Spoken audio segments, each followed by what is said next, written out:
Okay. Oh. Find your white crayon, please. Crayon resist is used for keeping things white, like the teeth of your animal, or the whites of the eyes of your animal, or snow, or reflections on the water. And it's the very first thing you do. When we get ready to paint your animal, we're going to take a crayon and we're going to color where the white areas are. Ma'am. What's the tip for? Honey, we'll get to that. Okay, with your crayon, I want you to push really hard and just write your initials. Push hard. This is called a crayon resist. Why do you think it's a crayon resist? What does that mean, crayon resist? Brooke? Because resist means it doesn't like do anything. If you resist something, what do? You don't do it. You try not to do it, right? And then if you do it, like if you put paint over top of it, it will just like stay off. Okay, if you've ever done Easter eggs and you've written on them with a crayon and then dipped them in the dye, what happens? The dye goes away from it and you can see. Okay, exactly. And it's the same thing. Now, if your paint palette was dry, you should have put a drop of water in each paint cake. And what we're going to do is pick a dark color, not yellow, and we're going to paint over our initials. I think I'm going to use purple. Yeah, I thought that. Yeah, use your big brush because you're going to paint the whole card.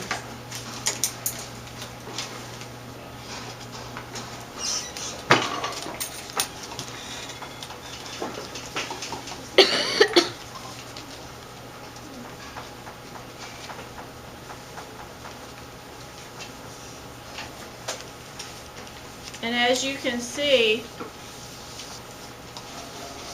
I can see my initials. Can you see how this could be really handy for teeth and eyes and reflections? The only thing about a crayon resist is when you put the crayon down, you can't erase it or take it off. It's there permanently.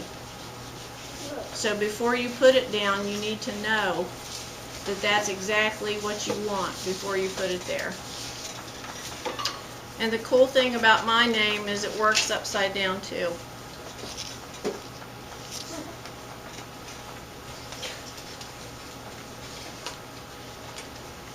So after you're finished painting it with a dark color, you may set it aside way in the corner somewhere so that it can dry.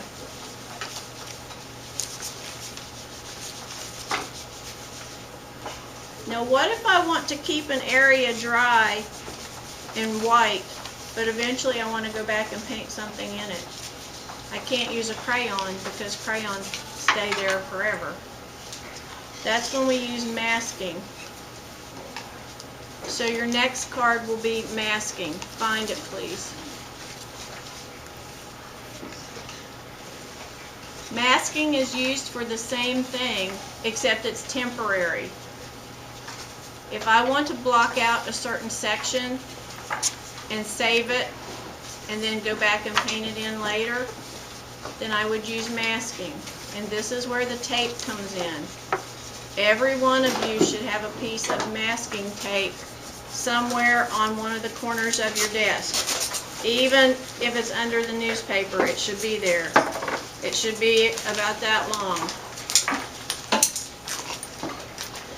If you don't have one, come up and I'll give you one. Did you look on every corner? Yeah. Okay, here you go. Anybody else? Now with masking, you can just put the tape down or you can tear it and make things out of it. And you're just going to put it in different places on your card.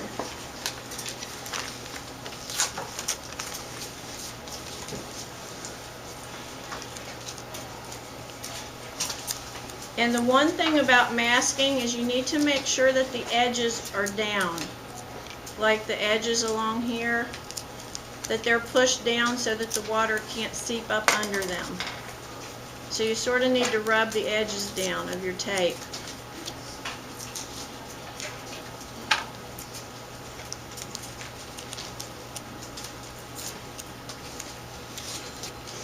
Now what happens is, if I paint over this tape, when it's completely dry, I can peel the tape off and everything under it will still be white. So a darker color is probably best. And you're just going to paint over the tape just like you did your initials.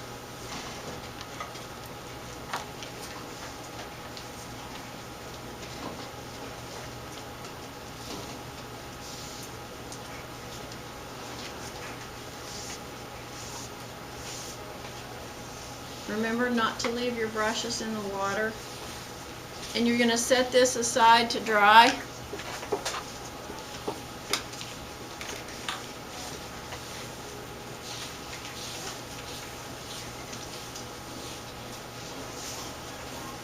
Am I going too fast? Yeah. Okay, I'll slow down. I'll give you time to catch up. Timmy, that's not what we're using the paper towels for. That's wasting them. That's why the newspaper's on your desk, is so they can get messy.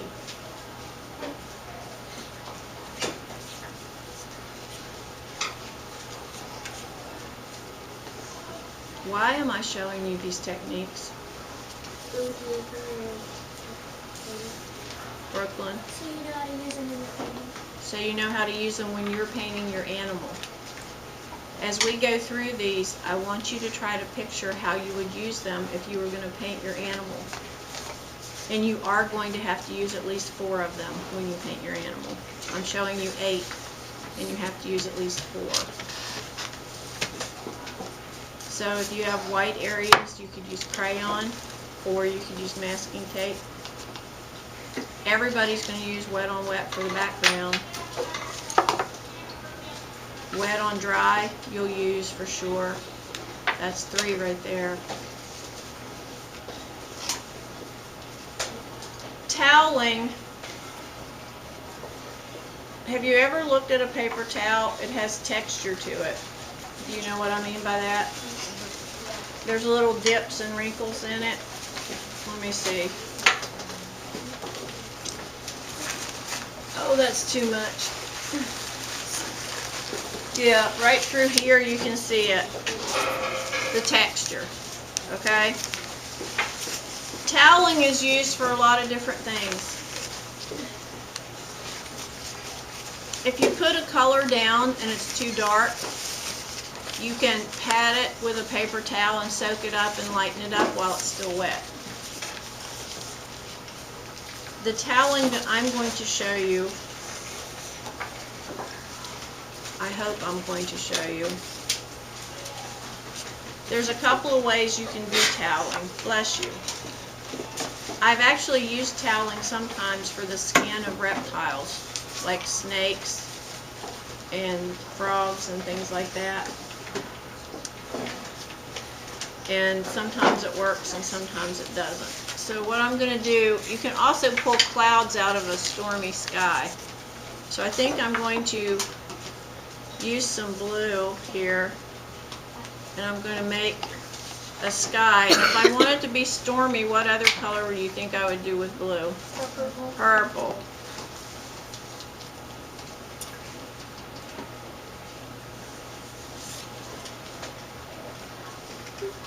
Then you can actually bunch up your towel if you want to pull a cloud out, and you press it down and just hold it. And you can't just touch it and lift it up. You have to hold it for a minute.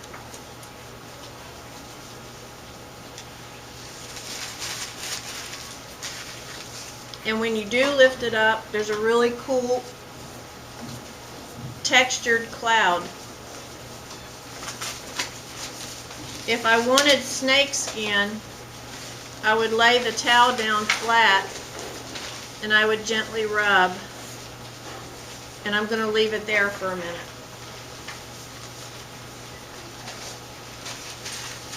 Some of your animals, if their tongues are hanging out, they have bumpy little things on their tongues. This is good for that too. Oh, nice. Here, see? But you can't just dab at it. You have to let it sit there and soak up the paint first. So I want you to try toweling with a towel scrunched up in your hand, and then try it for snake skin and see how that works.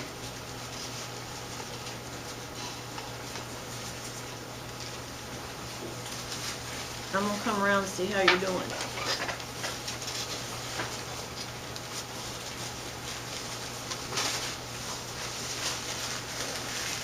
Now you can't just dab at it. You have to hold it down.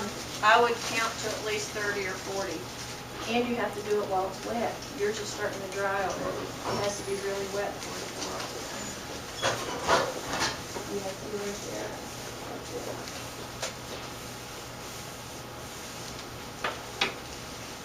Yours is just not dark or wet enough. But see, it leaves all kinds of cool stuff there. Now if your watercolor is too light, it's not going to show up as much.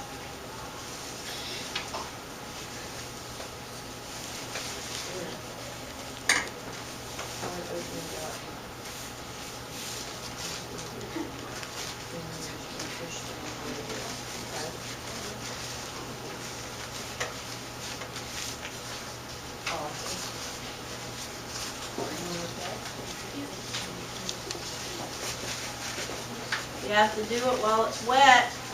If you sit and let the water soak into the paper, it's not going to work. You have to do it as soon as you put your paint down.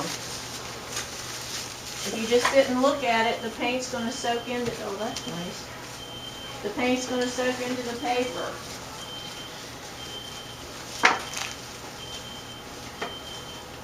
When you work with watercolor, you have to be sort of quick so the paint doesn't dry out.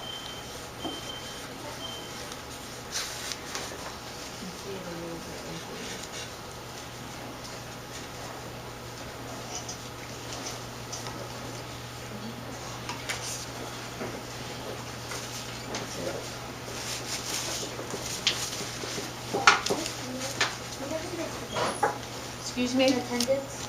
I did. Oh, I didn't send the red one down. Okay. Thank you. I did the electronic one. Bryce was the only one absent. Today's Thursday. And it is Taylor's turn. Just leave your art shirt on if you don't mind. And I won't do the next one until you get back, so just walk fast, okay? Yes, sir. Is this how you have to do it? Let me come and check.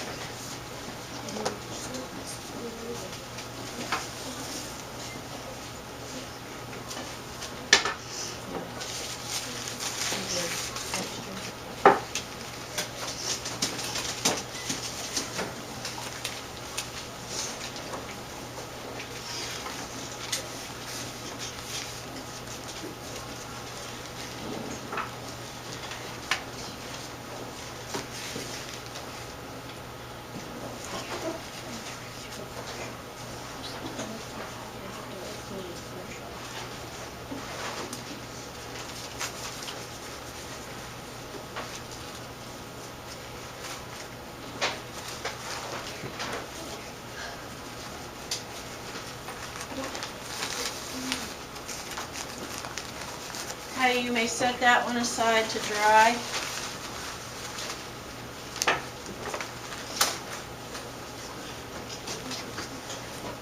The next card would be the salt technique.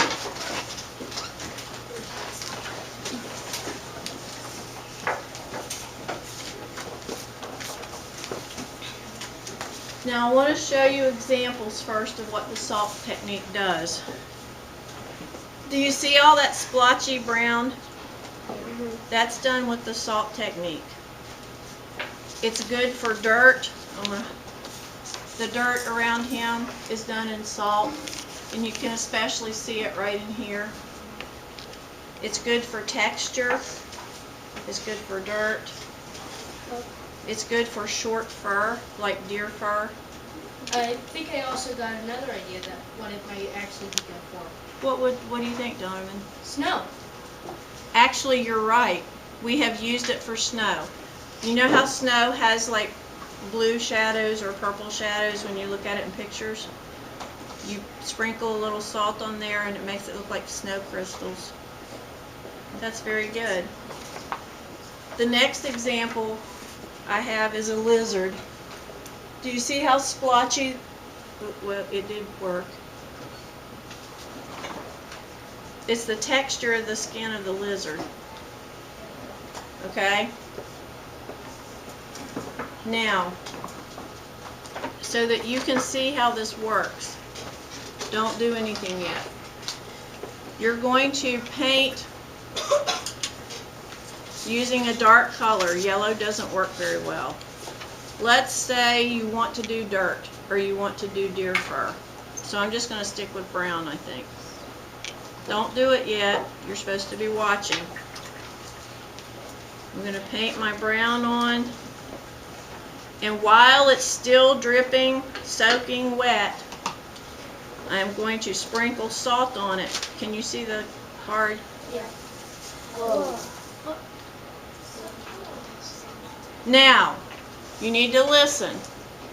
The salt stays on it until the paper is completely bone dry. Then you dust the salt off in the trash can. And where every little grain of salt is, there'll be a little splotchy mark. Because every little grain of salt acts like a sponge and it soaks up the paint around it. Okay? Your paint has to be wet for it to work. It can't be dry. So if you want to do dirt, use brown. If you want to do a different color, make it look like snow, you could use blue or purple. But it's got to be thick and dark enough so that, did you see how much it lightened up when I sprinkled the salt on? The salt's going to lighten it up, so it needs to be darker than what you normally would do.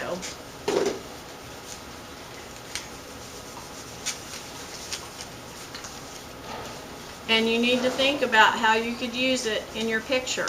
Could you use it for fur? Could you use it for sand or grass?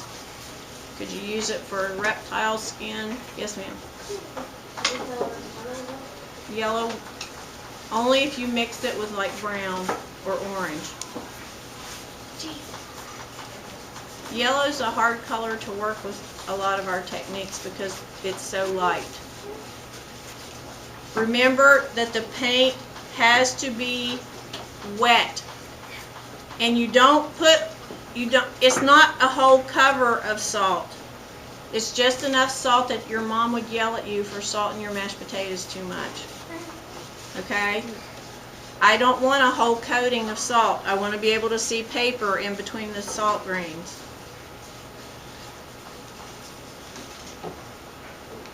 Once you've done that, you may set it aside. And remember, it has to be bone dry. Oh, another thing. You can't paint over the salt. If you look at it and think, oh no, I wanted more paint there, if you paint over it, it super glues it to your paper forever once it's dry. Once you sprinkle the salt on, you don't put any more paint on top of the salt.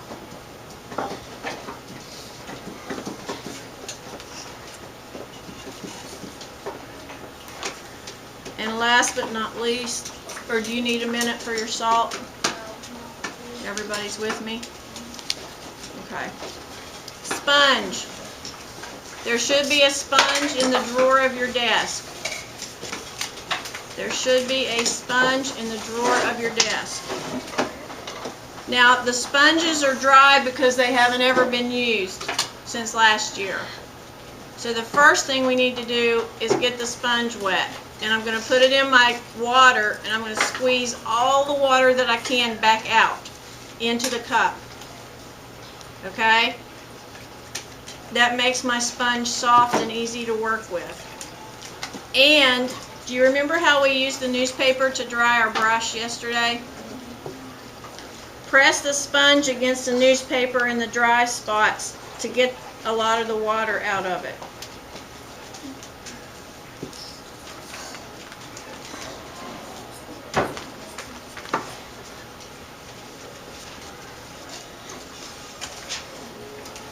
And while we're waiting, oh, where's my tree from yesterday?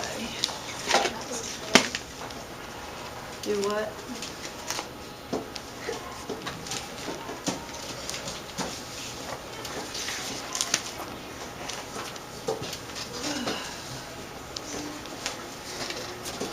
You're going to need your tree from yesterday, your dry brush card, in just a minute.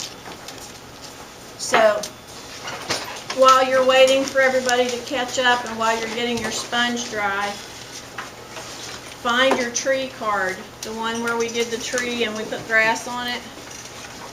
And, yeah, just do what you can do. Now, the sponge is another texture technique. You can do, it's good for like underwater things. It's good for sand. It's good for snow. Who? Did I hear somebody? It's good for bushes and leafy, bushy things. Okay? So we're gonna do a bush, and I just want you to watch. Okay? You're gonna watch first, and then you're gonna do it. I don't want you to do it while I'm doing it. When you do anything that's green and leafy and bushy, you need a coat of yellow under it. Remember how I put yellow behind the grass yesterday? I'm going to use a corner of my sponge and I'm going to put it in yellow. Don't do it yet. And then I am going to sponge my bush in. And it's not sponge technique unless you can see the texture. If your sponge is too wet, it'll look like you're painting it with a paintbrush. Okay, so there's the yellow. Without rinsing my sponge out, I'm going to dip it in green. And then I'm going to go over the yellow. But the texture of the sponge has to show.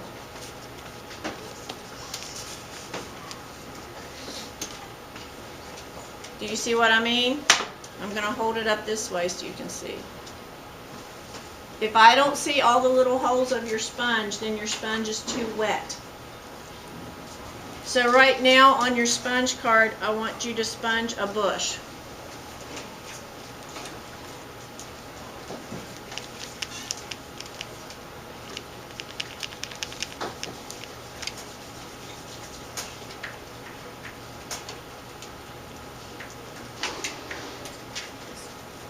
When you get finished with that, I want you to put leaves on your tree. They can be fall leaves, they don't have to be yellow and green. But when you use watercolor, you need to use the lightest color first. What would be the lightest color of fall leaves? Yellow. Yellow. And then what? Orange. Orange. And then what? Red. Red. So you would do your yellows first. Yes, sir. Did you have a question? Yeah, I was gonna say, should we run the sponge off if we're doing a different color? I did, to get the green off. But actually there can be some green in fall colors because when the trees first start to change. And brown. Yep, and brown. So you can make a fall tree, but you have to use the lightest colors first. Can I help you guys? Play. Yay! Can you just put it like right at the end of this cart in this little space right there? And do I need to sign for it or Yes. anything? I do? Okay. Thank you so much. Sure. Is it red? Is it red? Um, Or do you know? it's Stoneware. Okay. So where, oh, the confirmation accepted by? Yeah.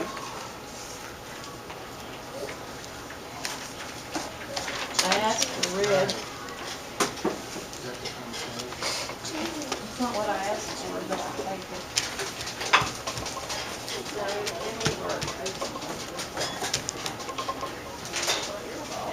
Yeah, somebody else hired us. I don't shoot a messenger.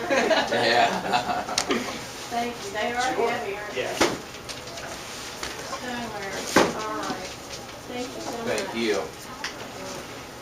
Okay, that's the end of our cards. We've done all 8 techniques. You're going to put them on the top of your tray to dry like you did yesterday, but I want you to listen because we have like 12 minutes before the bell rings. The next class is going to need your paint brushes and the salt and the crayon. All of that stuff you can put in the drawer. Like open your drawer now and put your crayon and your salt shaker. Is there anything else? And your sponge. And your sponge. Crayon, salt shaker, sponge in the desk drawer. Yes, ma'am. My salt doesn't fit. I know. You can just, if it doesn't fit, just leave it on top of the desk. Okay? And it's time to start cleaning up. Yes. But your brushes do have to be washed. You can't just leave your brushes. So you need to start cleaning up after yourself, and then you need to start doing your room jobs. And somebody dripped paint on the floor yesterday. Remember to hold your paint palette, and actually you can leave your paint palette open at your desk. How would you like to do that? Oh, Miss. You can leave the paint palette at the desk. Those all go in your tray. Tomorrow. Tomorrow's a shortened schedule. Can we take over tape? Tomorrow. We'll do it tomorrow. We're going to take the tape off and dust the salt off tomorrow. Okay? Remember, we had lots of nasties on our newspaper today. Roll it up. Roll it up so salt doesn't go everywhere. You want us to, is the salt dry? You're not taking the salt off today. You're leaving it on and putting it in your tray. People, I have 2 sinks. The first 2 rows are supposed to be at this sink. The second 2 rows at the back sink. First 2 rows at the front sink. Megan, that would be you. Jaylee, that would be you. Front sink. If you're going to stand in line and wait, then you need to go back to your seat and do other things. Brooklyn, you can leave it at the desk.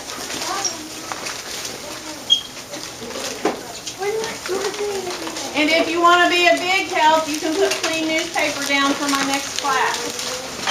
That's the top of the crayon. Here, I'll show you. We have exactly 10 minutes before the bell rings, and nobody leaves my room until every job is done. Do you want my newspaper thrown away? Because it's all like painty. You roll it up like I taught you.